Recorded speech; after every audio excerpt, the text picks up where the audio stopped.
राजस्थान राज्य में मतदाता सूचियों का गहन पुनरीक्षण का कार्य किया जा रहा है। गहन पुनरीक्षण का उद्देश्य यह है कि कोई भी मतदाता अपने वोटर लिस्ट से छूटे नहीं और जो भी गलत रूप से जुड़े हुए हैं वो लोग उस वोटर लिस्ट में नहीं रहे।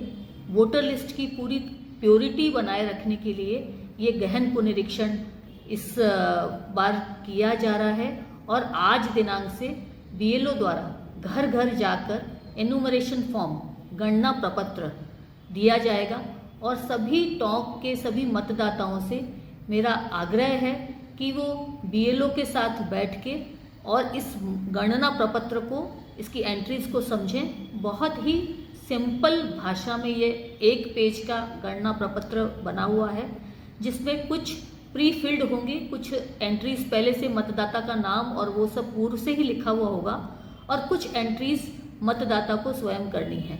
इसके बारे में भी बीएलओ उसे गाइड करेगा और मतदाता का इसका मुख्य जो कार्य है वो है उसे एक कलर्ड फोटो, अपनी वर्तमान की जो कलर्ड फोटो है वो उसको पेस्ट करनी है और साथ ही गणना प्रपत्र में जो भी कॉलम भरे हुए हैं उसमें से उनको भरना है।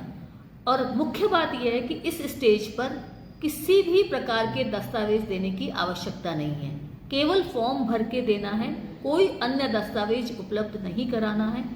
मैं सभी मतदाताओं को ये बताना चाहूँगी कि टोंक जिले में लगभग हम लोग 67% की हम मैपिंग कर चुके।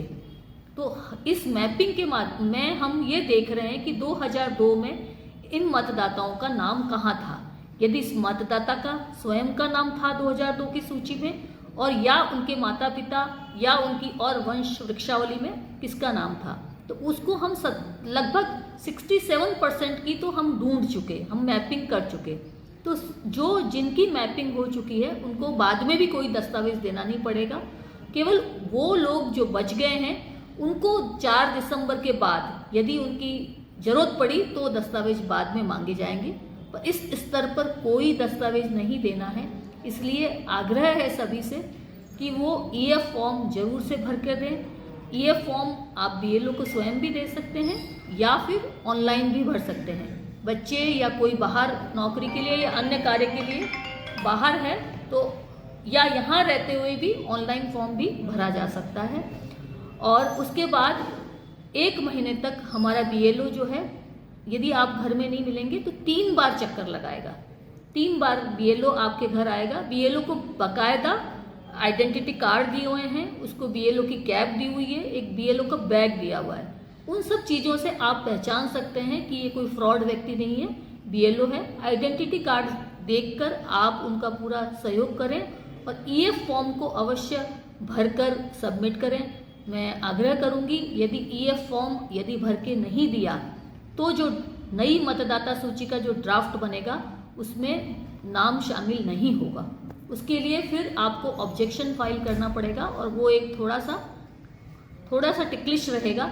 इसलिए इस प्रथम स्तर पर ही ईएफ फॉर्म, बहुत सिंपल सा फॉर्म है, उसको भर कर दें और इस मतदाता सूची को अच्छी तरीके से तैयार करने में हमारा सहयोग करें।